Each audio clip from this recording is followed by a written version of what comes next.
Situé sur la rive gauche de la Seine, emplacement historique de la cité romaine de Lutèce, le quartier latin s'étend de la Seine jusqu'au sommet du mont Sainte-Geneviève. Le nom quartier latin n'est pas hérité des Romains qui vécurent ici par le passé, mais plutôt le Moyen-Âge quand les étudiants et les professeurs de partout dans le monde venaient ici et utilisaient le latin comme langue principale.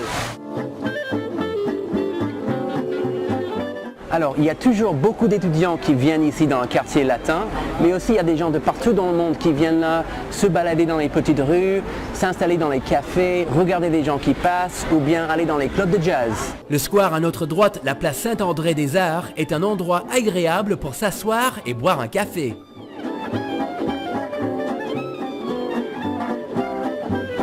Traversons puis tournons au coin de la rue, nous voici en route pour goûter au vieux quartier latin. Ce quartier a conservé ses étroites ruelles médiévales, identifiables par le caniveau qui se trouve au centre de celle-ci.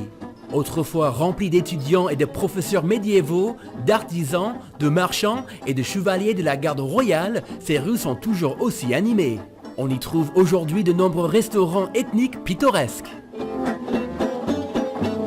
Nous allons commencer la seconde partie de notre vidéo tour au musée de Cluny, ou Musée national du Moyen-Âge. Cette maison a été bâtie par l'abbé de Cluny entre 1485 et 1510, dans un style gothique flamboyant. Elle est depuis devenue un musée médiéval.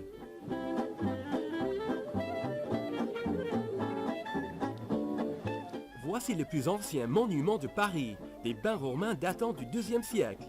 Ils sont situés au coin du boulevard Saint-Germain et du boulevard Saint-Michel. Vous y trouverez une salle de gym en intérieur et une en extérieur, ainsi que des bains tièdes et chauds. Ensuite, vous avez la fameuse Sorbonne, avec une cour en son centre qui occupe tout un pâté de maisons. Elle a été construite en 1257 et est devenue l'une des plus grandes universités du monde. La tour de l'autre côté était l'observatoire de l'ancien département des sciences.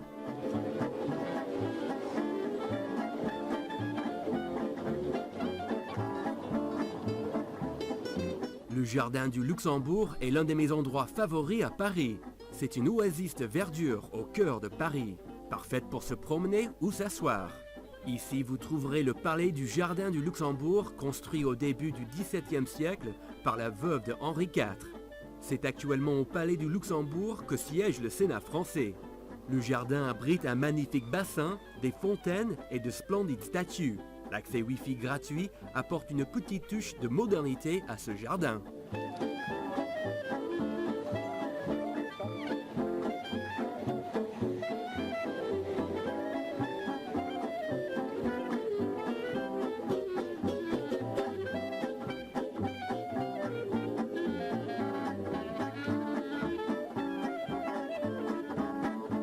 Voici le Panthéon. De nombreux Français célèbres reposent dans sa crypte, comme Voltaire et Rousseau. Il siège au sommet de la montagne Sainte-Geneviève.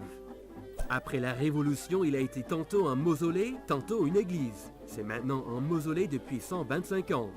Vous pouvez grimper sur le dôme pour une splendide vue de Paris.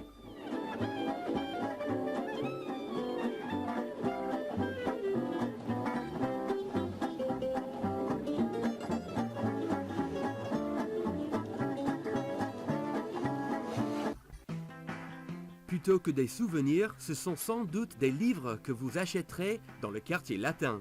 Les bouquinistes, ces stands verts que l'on trouve le long de la Seine, vendent des livres anciens. Et comme au Moyen-Âge, ils sont nombreux. Vous trouverez également de nombreuses boutiques de vêtements et de chaussures.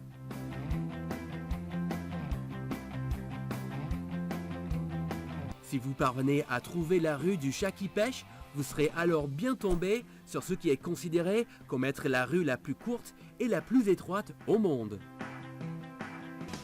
C'était David de New York Habitat. J'espère vous retrouver bientôt dans le quartier latin et comme ils disent en latin, bonum cursum ou bien bon voyage.